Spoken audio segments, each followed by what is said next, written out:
Story time about how I unintentionally almost drowned my sister. So a little background information, I was 8 years old and my sister was 5. And during the summer, my sister and I never really got to go swimming because pool memberships were really expensive and my family did not want to take us to a public pool. So every summer we would go to my grandpa's house so that way we could go swimming. But he lived like 2 hours away, so we would only go there once a summer. And since we only got to go swimming this one time, we would usually be in the pool 24/7. So fast forward, we're all at my grandpa's house, and I finished my dinner first, so I run outside and I put my sister's floaties on because I'm pretty sure that mine actually popped.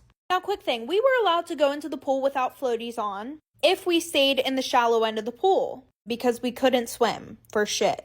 Anyway, so I put her floaties on and I go to the deep end and she comes outside like a bat out of hell, and she starts screaming and crying, and being the big sister I am, I'm just swimming around, ignoring her, enjoying my time in the pool, like for part 2.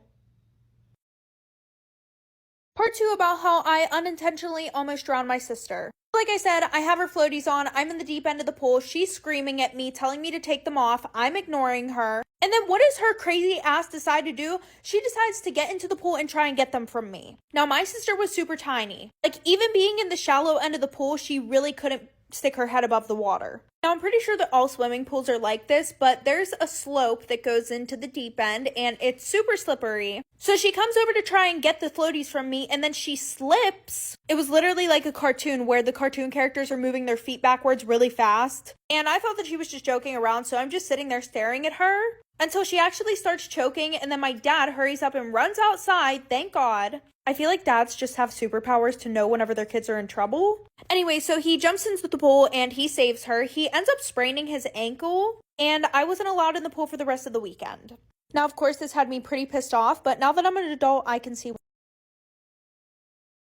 In April of 2006, in Kyiv, Ukraine, police were called to deal with a confused man who had been reported to be wandering around the city aimlessly. When 2 police responded to the disturbance, they found the man to appear scared and unsure of where he really was. He said his name was Sergei Ponomarenko, and he claimed that he had left his house earlier that day to take some photos, and while photographing, he suddenly found himself here in what appeared to be the future. He certainly looked the part, carrying an old-fashioned camera and a dated outfit. When police asked for his identification, he handed over a Soviet identification document from the 1950s. The document showed he was 25 years old, and when police began inspecting it, they found that it appeared to be a legitimate document from the time of the Soviet Union, more than 50 years old. When asked what day he thought it was, Sergei said April 23rd, 1958. The year was actually 2006. April 23rd, 2006. So same day, different year? The cops treated him like he was insane. He was arrested and taken to a psychiatric hospital in Kyiv. There, Dr. Pablo Kucherkov began questioning Sergei. This is a transcript from the consultation of April 26, 2006. It was recorded. Dr. Kucherkov, how about you tell me something about yourself? Ponomarenko. My name is Sergei Ponomarenko. I was born in the city of Kyiv on June 16th, 1932. A Gemini!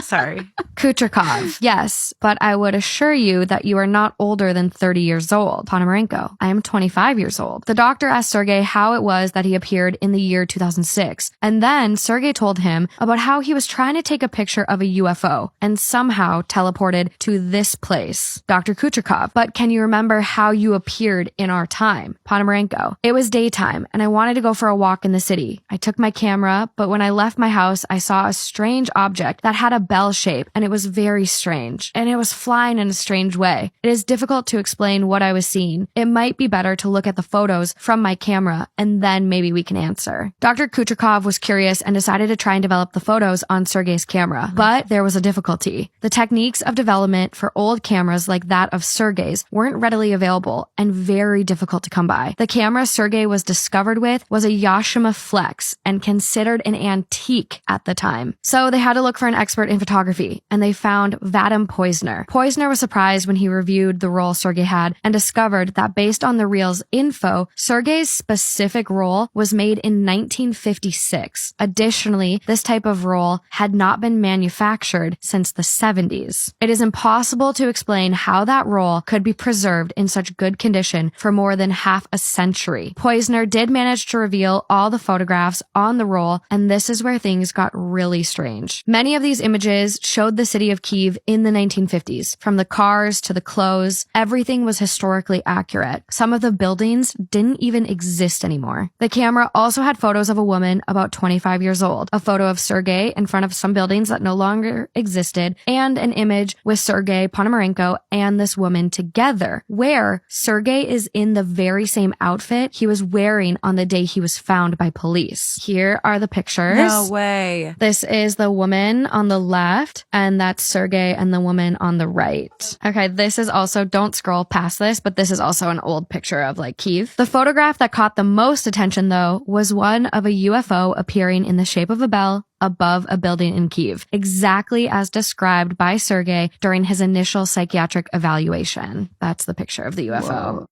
So this is a transcript from a subsequent session between Dr. Kuchakov and Sergei after the photos were developed. Kuchakov, here are the photos revealed. They are from your camera. I'm especially interested in this photograph. Take a look, please. Ponomarenko, now are you convinced that I am telling the truth? I so far do not understand what this object is and how something like that happened to me. At the same moment that I took the picture, I went down to look at the camera and somehow I showed up in this year. Dr. Kuchakov did start to hypothesize that if this was some sort of alien spacecraft, it theoretically could have flown Sergei across the universe at the speed of light. Now, this is science that goes above my head, and it does include Einstein's theory of relativity and time dilation, but for the sake of the story, let's pretend we all get it. After speaking with Dr. Kuchakov, Sergei went to his room. The clinic's security camera captured the moment when he entered the room, but Sergei was never seen leaving his room. He had just vanished. The only way out was watched constantly. The windows in the room even had bars on them. It was impossible to escape, and yet he was gone. The mystery took another crazy turn when authorities looked back into the records and found a man by the same name who went missing in 1958. They tracked down the man's girlfriend, who by that time was in her 70s. It turns out that the girlfriend was the woman in the photographs with Sergei the day he went missing. Oh my God. I have like chills. I want to cry, but like I don't know if it's happy or sad tears. She then told authorities that Ponomarenko had disappeared that day in 1958 and then reappeared 2 days later, the same amount of time he had actually been in 2006. She went on to claim he disappeared again in the 70s, but this time did not come back. But years later, she ended up getting a photograph in the mail showing Sergei as an older man, with a note on the back of the picture claiming it's from 2050. He appears to be in Kyiv, only with the skyline changed with the addition of skyscrapers. The note also said that he would be back soon, but that never happened. And this is the picture of him in Kyiv in 2050. That's 2050? That's what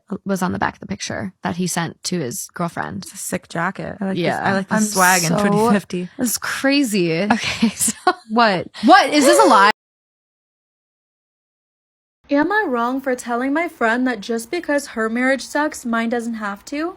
I, female 36, met my husband, male 45, when I was 21 and he was 31.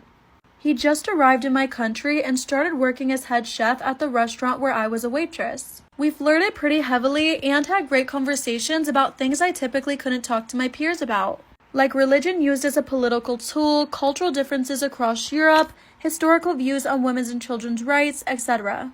Now, I made the first move and he hadn't because he felt the age difference might be inappropriate. But once the ball got rolling, he was all in. We met in July 2009 and he proposed in October 2009. I guess he was. In April 2010, I got pregnant and we got married in June 2010, unrelated to the pregnancy. As all couples do, we've had ups and downs mainly being discovering the brain tumor that I have. It's benignish but messes with my hormones a lot. Am I wrong for telling my friend that just because her marriage sucks, mine doesn't have to? We also found out that I'm bipolar and have PTSD. I've been stable for many years now, and the PTSD has minimal influence on our daily lives. I do stay at home and get disability due to the tumor. To make up for me having a lower income, my husband works a lot. He changed careers and is now working a very demanding field in another city. He's staying at a hotel from Sunday to Thursdays, working 12 to 13-hour shifts. And when he's home, we share household chores and childcare 50-50. Now, my friend's husband is a POS that's cheated multiple times in the 4 years they've been together. He also does nothing around the house, including childcare, and she has left but continues to go back. She loves to complain about him and is frustrated that I don't complain about my husband. Last weekend, she called him a cradle robber, insinuating he was grooming me when we first met because I was so young and disabled. But the last drop was her accusing him of cheating, and that's when I exploded. My roommate was going to run errands the other day and they said, hey, do you want to come? And I said, absolutely. Just let me change my clothes real quick. And he said, oh, what you're wearing right now is fine because it was just sweatpants and a crew neck. And I said, it's really not. Let me go change. It'll be like 2 minutes. And it was 2 minutes. I was really fast. I came back out in a different pair of sweatpants and crew neck. And he was like, what? Why? Why? You look the same. And I had to explain the difference between going out sweatpants and home sweatpants. I said, these are my going out sweatpants. And he said, you think those are nicer than your other sweatpants? And I said, no, these sweatpants have been out of the house before. So they're dirty, but they're too clean to wash. But I can't wear them in my bed. So I just leave them on the back of the chair and there they sit, waiting for another adventure. The sweatpants I was wearing before were inside sweatpants. They haven't been outside the house yet, so they're still clean and I can still wear them in my bed. And I'm not gonna dirty them by stepping out the front door even one time. They were like, oh, this is one of your OCD tendencies that your brain doctor says you have. And I said, I don't think so. I think this is normal. I think most people have inside loungewear and outside loungewear. I'm pretty sure there was like a whole book written about it. It's normal. Everybody does this.